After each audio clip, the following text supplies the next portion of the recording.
Hello hello! Dans mon aventure back cooking, j'ai décidé de faire l'acquisition d'un kit de mise sous vide et j'ai choisi le kit Zwilling que je vous présente aujourd'hui, donc avec un kit de démarrage qui, je peux le dire aujourd'hui, correspond à mes critères, à savoir un produit qui soit en verre ou avec du plastique réutilisable, qui soit pratique, de forme carrée ou rectangulaire pour les boîtes de conservation et raisonnable en prix.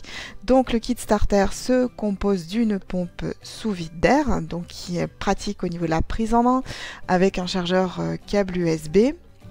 On a également donc deux boîtes en verre avec couvercle plastique, donc une de taille M, donc un peu moins d'1 litre, et une autre beaucoup plus grande puisqu'elle fait 2 litres.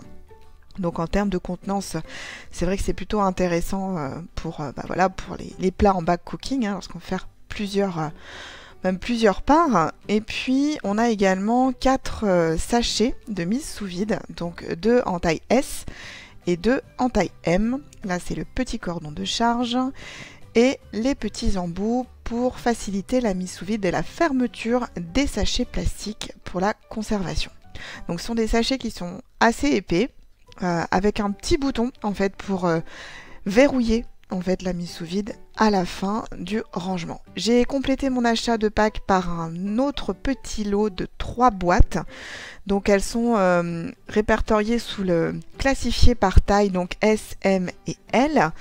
Donc la plus petite fait 35 centilitres. Ensuite pareil que la précédente, un petit peu moins d'1 litre et 2 litres. J'ai donc un pack complet pour me lancer dans mon aventure back cooking de mise sous vide. Donc le premier gros pack avec la pompe qui en elle-même vaut déjà 69 €, il faudra compter 89 €. Et puis moi j'ai rajouté les 3 boîtes en verre pour 39 €. Mais vous avez toutes les infos sur le site. Donc je tiens à préciser que je ne suis pas revendeuse, que je n'ai pas d'action chez Zwilling. J'ai apprécié vraiment l'utilisation de ces boîtes et c'est pour ça que je vous en fais la présentation aujourd'hui. Et on voit tout de suite après en image le test produit que j'ai réalisé sur du chou-fleur.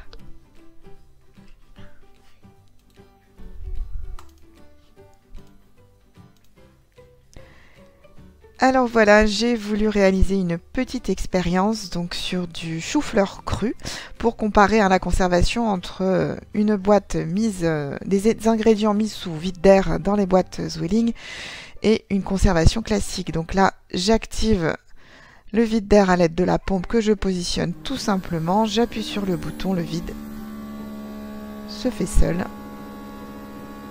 et la machine s'arrête automatiquement à la fin du vide d'air. Voilà, vraiment très pratique. Ça, il n'y a pas de bouton on-off. Voilà. Ensuite, je ferme hermétiquement la seconde boîte toute classique. On va les laisser reposer et puis on ouvre ça pour contrôler la fraîcheur des ingrédients. Et donc on retrouve nos boîtes de choux après 6 jours passés au frigo.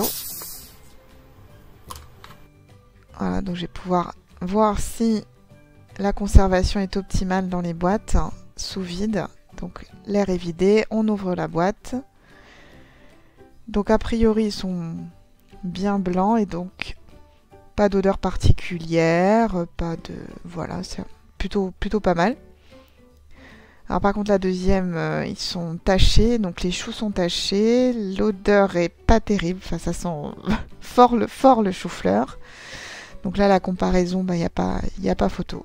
Il n'y a pas photo. Donc cette expérience me confirme mon choix. C'est vrai que sans comparaison, c'est pas forcément évident. Là, je pense que même quand on n'est pas forcément adepte du back cooking, on a quand même un produit qui permet de conserver, même si on n'est pas dans la conservation très longue. 6 jours, c'est assez régulier lorsqu'on conserve des aliments 5 à 6 jours. Enfin, ça ne me choque pas. Et là, pour le coup, c'est une vraie solution pour conserver sans congeler. Voilà, donc là les choux sont bien blancs, voilà, on peut les manger sans problème. Donc Zwilling indique une conservation 5 fois plus longue pour les éléments conservés sous vide. Donc voilà, peut-être à tester hein, pour faire d'autres expériences et donc d'autres vidéos. Bah, j'espère que ça vous aura plu, ce petit partage d'expérience. Voilà, je vous remontre une dernière fois et puis je vous dis à très bientôt.